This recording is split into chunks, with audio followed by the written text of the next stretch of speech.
സൂറത്തുൽ കാഫിറൂൻ പാരായണം നമുക്ക് പരിശീലിക്കാം. ഈ സൂറത്തിൽ ശ്രദ്ധിക്കേണ്ട കാര്യങ്ങൾ: അൽ മദ്ദുൽ മുൻഫസിൽ ജായിസ് എന്ന ദീർഘം 7 തവണ ഇതിൽ വന്നിരിക്കുന്നു എന്നത് പ്രത്യേകം ശ്രദ്ധേയമാണ്. ഹർഫുൽ മദ് അലിഫ്, വാവ്, യ ദീർഘാക്ഷരങ്ങളാണ് ഇവ. ഫത്ഹിനെ ദീർഘിപ്പിക്കാൻ അലിഫും, ദമ്മന് ദീർഘം നൽകാൻ വാവും, കസ്റിനെ ദീർഘിപ്പിക്കുവാൻ യാവും ഉപയോഗിക്കുന്നു. ഇപ്രകാരം ദീർഘാക്ഷരവും ശേഷം അടുത്ത പദത്തിൻ്റെ ആരംഭത്തിലായി ഹംസയും വരുമ്പോഴാണ് മുൻഫസിലായ ദീർഘമുണ്ടാകുന്നത്. ഈ സൂറത്തിൽ ഹർഫുൽ മദ്ദായ അലിഫും ശേഷം ഹംസയും ഇപ്രകാരം വേർപിരിഞ്ഞു വന്നിരിക്കുന്നു.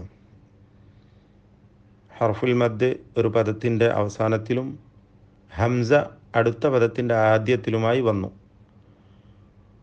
ഇതുകൊണ്ടാണ് മുൻഫസിൽ, വേർപിരിഞ്ഞത് എന്നർത്ഥം വരുന്ന ഈ പദം നാമമായി നൽകപ്പെട്ടിട്ടുള്ളത്. അൽ മദ്ദുൽ മുൻഫസിൽ, വേർപിരിഞ്ഞ ദീർഘം. ഇത് ജായിസാണ്. 4 or 5 ഹറക്കത്തിൻ്റെ അളവിൽ ദീർഘിപ്പിക്കൽ അനുവദനീയമാണ്.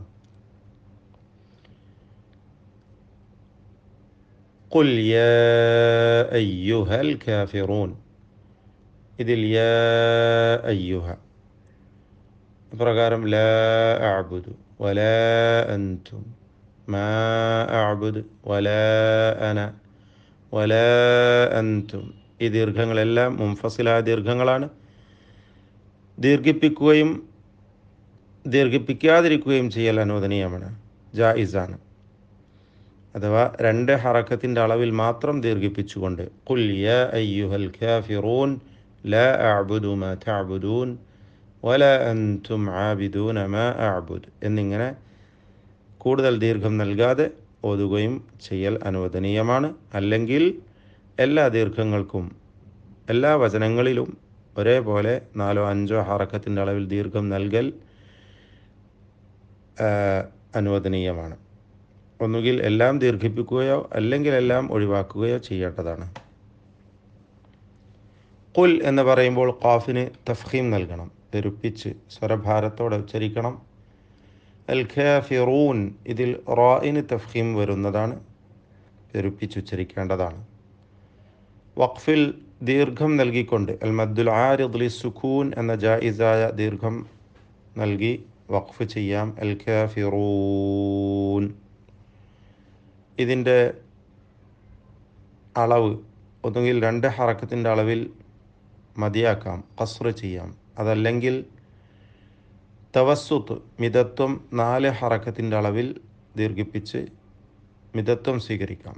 അതുമല്ലെങ്കിൽ 6 ഹറക്കത്തിൻ്റെ അളവിൽ ഇഷ്ബാഅ് ചെയ്ത് പൂർത്തിയാക്കാം. ഇത് അവസ്ഥയാണ്. ഇപ്രകാരം ദീർഘാക്ഷരവും ശേഷം സുക്കൂനും വഖഫിന് വേണ്ടി വരുമ്പോൾ ഉണ്ടായിത്തീരുന്ന ഈ ആരിദായ ദീർഘത്തിന് നൽകേണ്ടത്. ലാ അഅ്ബുദു മാ തഅ്ബുദൂൻ, ഇവിടെയും മദ് മുൻഫസിൽ അതുപോലെ മദ് ആരിദ് ലിസ്സുക്കൂൻ എന്ന വഖഫിൻ്റെ ദീർഘം, ഇവ രണ്ടും ശ്രദ്ധിക്കപ്പെടും. വലാ അൻതും, അൻതും എന്ന പദത്തിലെ സാക്കിന നൂൻ ഇഖ്ഫ ഹഖീഖി നൽകി അവ്യക്തമാക്കി മണിക്കേണ്ടതാണ്. എന്നാൽ അൻതും എന്ന പദത്തിലെ സാക്കിനായ മീം മണിക്കാതെ ഇൽഹാർ ഷഫവി നൽകി വെളിവാക്കി ഉച്ചരിക്കണം. മാ അഅ്ബുദ്, അഅ്ബുദ് എന്ന് പറയുമ്പോൾ ദാലിന് സുക്കൂൻ വരുന്നതിനാൽ ഖൽഖലഹ് നൽകി ശബ്ദം ചലിപ്പിച്ച് വ്യക്തമാക്കണം. ഖൽഖലഹ് എന്നാൽ ചലിപ്പിക്കൽ എന്നാണ് ഭാഷാർത്ഥം. അഅ്ബുദ്. ഖുതുബ് ജദ്, ഖാഫ് ത ബ ജീം ദാൽ, ഈ 5 ഹർഫുകൾക്ക് സുക്കൂൻ വരുമ്പോൾ വ്യക്തമാക്കി ശബ്ദം ചലിപ്പിക്കേണ്ടതാണ്. ഇവ ഹുറൂഫുൽ ഖൽഖലഹ് എന്ന പേരിൽ അറിയപ്പെടുന്നു. ഇവയല്ലാത്ത മറ്റക്ഷരങ്ങൾക്കൊന്നും ഖൽഖലഹ് വരാതെ സൂക്ഷിക്കേണ്ടതുമാണ്. ഈ അക്ഷരങ്ങളിൽ പെട്ടതാണ് ദാൽ. അഅ്ബുദ്. വല അന ആബിദും മാ. ആബിദുൻ എന്ന തെൻവീനിന് ശേഷമുള്ള മീമിൽ പൂർണ്ണമായും ലയിപ്പിച്ച് മണിക്കണം. ഇദ്ഗാം ബിഗുന്ന കാമിൽ നൽകണം.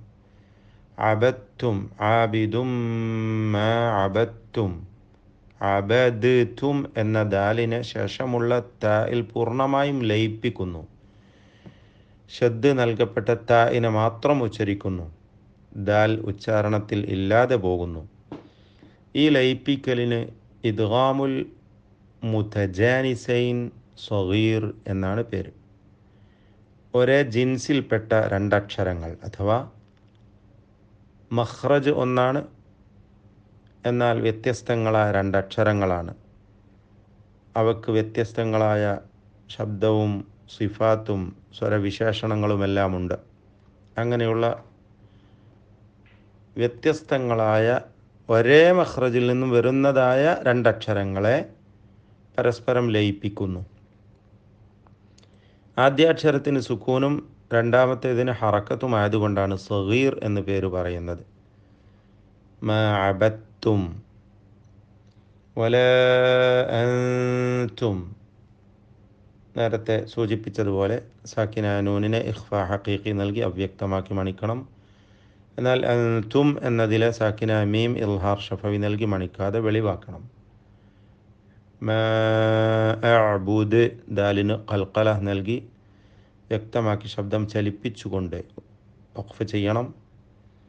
ലക്കും ദീനുക്കും വലിയ ദീൻ. ലക്കും എന്ന പദത്തിലെ സാക്കിന മീം, ദീനുക്കും എന്ന പദത്തിലെ സാക്കിന മീം ഇവ രണ്ടും ഇൽഹാർ ഷഫവി നൽകി വെളിവാക്കണം. വാവിന് മുമ്പിൽ സൂക്ഷ്മത ആവശ്യമാണ്.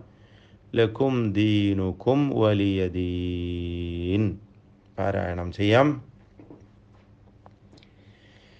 ബിസ്മില്ലാഹിർ റഹ്മാനിർ റഹീം.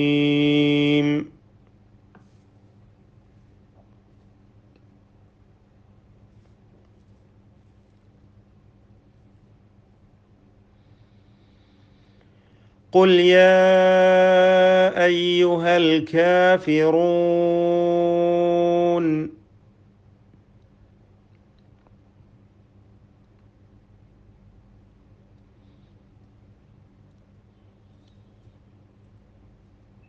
لا أعبد ما تعبدون.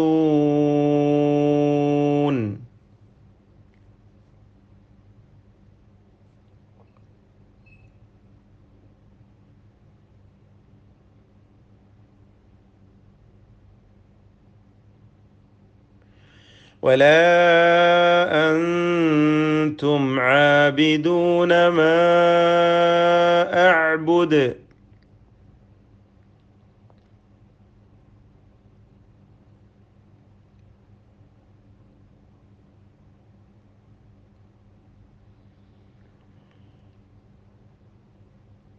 ولا أنا عابد ما عبدتم.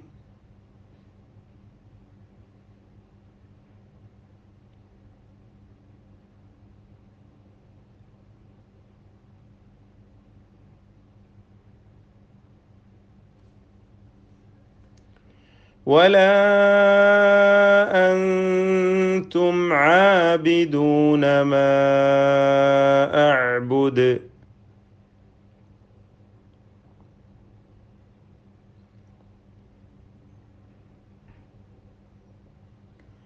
لكم دينكم ولي دين. സൂറത്തുൽ കാഫിറൂൻ